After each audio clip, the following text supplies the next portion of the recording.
Movie की शुरुआत में हम नैरेटर के थ्रू दो कैरेक्टर को देख पाते हैं, ही और शी। मूवी के अंदर इन दोनों के कैरेक्टर का कोई भी नाम मेंशन नहीं किया गया है और ये दोनों कैरेक्टर पति पत्नी हैं। इन दोनों की बेटी का मौत खिड़की से गिर जाने के कारण हो जाती है और उस टाइम वो दोनों फिजिकल हो रहे थे।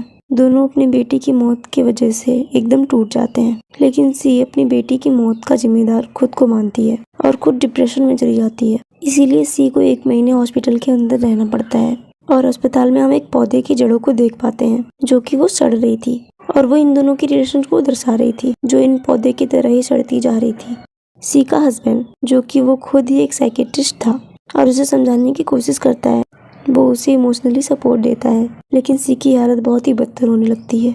तब उसका हस्बैंड सी को काउंसलिंग देना शुरू करता है। काउंसलिंग के दौरान हेड को पता चलता है कि सी को जंगल से डर लगता है, इसीलिए डॉक्टरों के मना करने के बाद भी सी को जंगल ले जाता है जिससे कि सी अपने डर से मुकाबला कर सके। उसके बाद ही सी को एक बहुत ही अच्छे जंगल में सुंदर से कॉटेज में लेकर जाता है। इस कॉटेज का नाम था ईडन।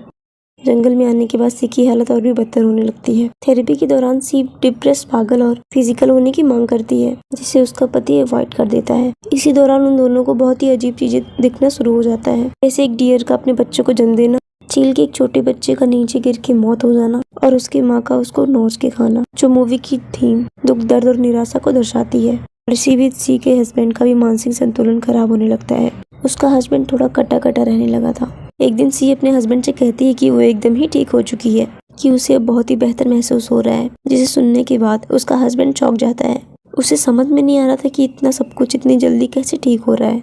असल में दोस्तों कुछ भी ठीक नहीं हुआ था, फिर भी सी सब कुछ ठीक होने का नाटक कर रही थी। एक दिन जंगल के अंदर ही को फॉक्स दिखता है जो खुद ही को नोच कर खा रहा था, जिसका मतलब था कुछ भी ठीक नहीं है और चीजें एकदम बदतर होती जा रही हैं। इसी बीच ही को कॉटेज के अंदर सी के लिखे गए थीसिस मिलते हैं, जिसका नाम था गाइनोसाइड। लास्ट टाइम जब सी अपने बेटे को यहाँ पर लेकर आई थी, फिर वो इस थीसिस के ऊपर ही काम कर रही थी। ही को उस बुक के अंदर औरतों को मारने की तस्वीरें दिखती है, जिसे देखने के बाद वो एकदम ही चौंक जाते हैं और उसे समझ में नहीं आता है आखिर सी ये सब कर क्या रही थी।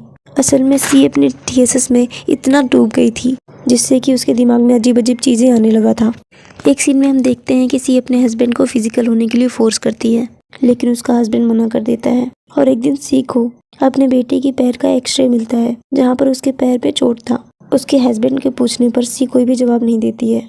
सी जब लास्ट समय यहाँ आई थी तो अपने बेटे को गलत जूते पहनाती थी, जिससे उसके पैर में डिफॉर्मेशन हो गया था। सी अपने रिसर्च में इतना डूब गई थी कि लास्ट समय ही उसका मानसिक संतुलन खराब होने लगा था, जिसकी वजह से उसको पता ही नहीं चल रहा था कि उसका बेटा दर्द से रो रहा था। और हमें पता चलता है कि वो पैर के चोट के कारण ही खिड़की से गिर गया था।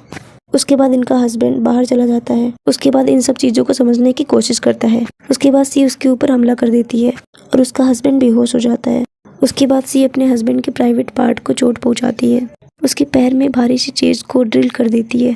उसका हस्बैंड जब होश में आता है तो दर्द से कतराता है। उसके बाद हस्बैंड अपनी जान बचाकर वहां से भाग जाता है और उसी पेड़ के नीचे जाकर छुप जाता है और सी भी उसको ढूंढते हुए उसके पीछे आती है। उसका हस्बैंड छिपने की कोशिश करता है, लेकिन सी उसे खोज लेती है और वापस कॉटेज में लाती है।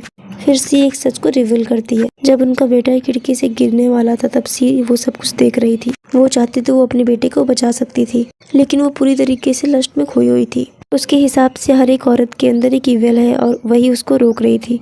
उसके बाद सी को पछतावा होता है और वो अपने प्राइवेट पार्ट को काट देती है। उसके बाद उसका हस्बैंड खुद को बचाता है और सी को गला दबाकर मार देता है। उसके बाद ही को पता चलता है किसी ऐसे मेंटल स्टेज पर है कि वो किसी को भी चोट पहुंचा सकती है और उसका हस्बैंड सी को कॉटेज के सामने जला देता है। और इसी के साथ उसको पता चलता है कि उसके बेटे की मौत में उसका कोई भी दोष नहीं था और उसने अपनी बीवी को ठीक करने के लिए बहुत ही कोशिश की, लेकिन उसकी हालत इतनी खराब थी कि वो कुछ भी कर नहीं पाया। मूवी के एंड में हम बहुत सारी औरतों को देख पाते हैं जिनका फेस ब्लड था, जिसमें जलाए गए विचेस को दर्शाते हैं और मूवी यहाँ पर ही खत्म हो जाता है।